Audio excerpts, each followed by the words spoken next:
அன்பு தமிழ் நெஞ்சங்களுக்கு வணக்கம்.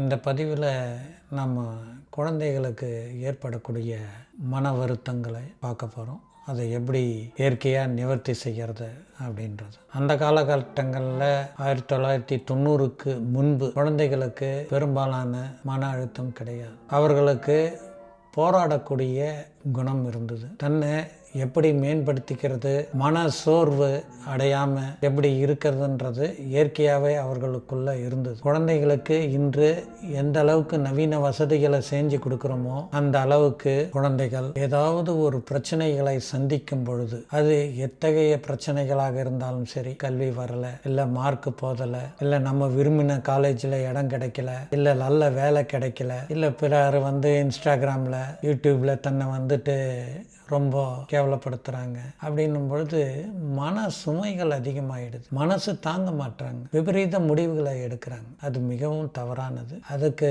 உங்கள் குழந்தைகளை சிறு வயதுலேருந்தே சில விளையாட்டுகளை நம்ம சொல்லி கொடுக்க மறந்துட்டோம். இப்பயும் சில வீட்டுங்களில் எப்பயாவது சிவராத்திரி, வைகுண்ட ஏகாதசி அன்னைக்கு விளையாடுவாங்க. அந்த விளையாட்டு தான் பரமபதம். முக்கால்வாசி வைகுண்ட ஏகாதசி அன்றைக்கி இந்த விளையாட்டை விளையாடுவாங்க.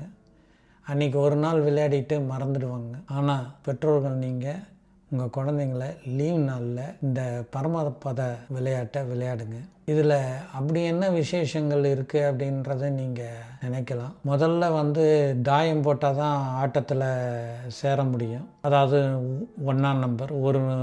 அப்படி இல்லைன்னாலும் ஆடிக்கிட்டே வருவாங்க, ஏணி மேலே ஏறுவாங்க. வாழ்க்கையில் அது முன்னேற்றத்தை குறிக்கும். பாம்பு கடிக்கும், வாழ்க்கையிலுடைய தோல்விகள், அது இறங்கிடுவாங்க. ஆனால் தன்னுடைய சகாக்கள் விளையாட்டில் மேன் பகுதியில் இருக்கிறத பார்த்து தானும் முன்னேறணும்னு சொல்லிட்டு ஆட்டத்தை விட்டு போக மாட்டாங்க. மீண்டும் மீண்டும் விளையாடுவாங்க. அப்போது அவங்களுக்கு இயற்கையாகவே மனதில் போராடுற குணம் இருக்கும். தோல்விகளை கண்டு மனம் சலிக்க மாட்டாங்க. இன்றைய குழந்தைகள் தோல்விகளை கண்டு மனம் துவண்டு போகிற அளவுக்கு அந்நாளில் குழந்தைகள் மனம் தவழலை. அது காரணம் பரமபத விளையாட்டு முக்கியமான ஒரு பங்கு வகிச்சது.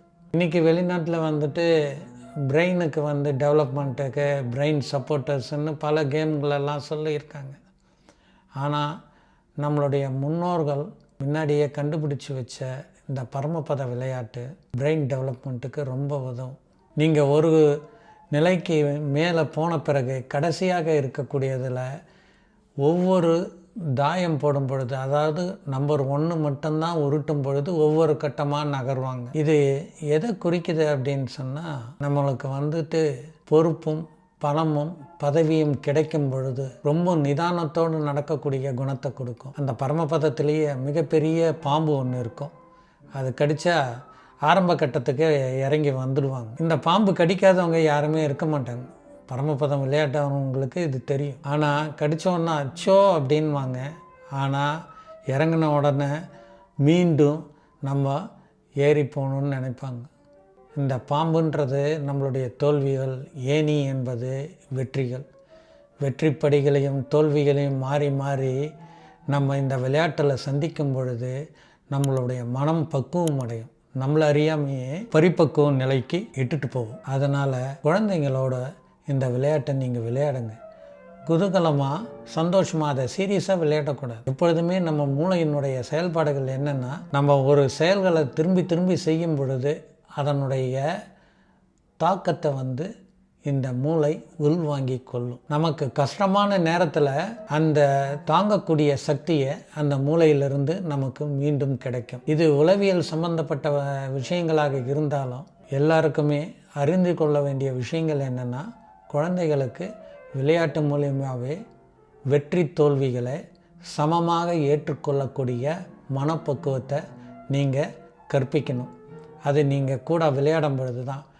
வருஷத்தில் ஒரு நாளில் விளையாடிட்டு இதை தூக்கி எறிகிற விளையாட்டு இல்லை. எனக்கு தெரிஞ்சு வாரம் வீக்கெண்டில் ஒரு 1 hour இல்லை 2 hours குழந்தைங்களோட பெற்றோர்களும் உட்கார்ந்து இந்த பரமபதத்தை விளையாடுங்க. குழந்தைங்களுக்கு அபாரமான அறிவுத்திறனை மேம்படுறத பார்ப்பீங்க. நன்றி, வணக்கம். ஜெய் விஜய் பவ.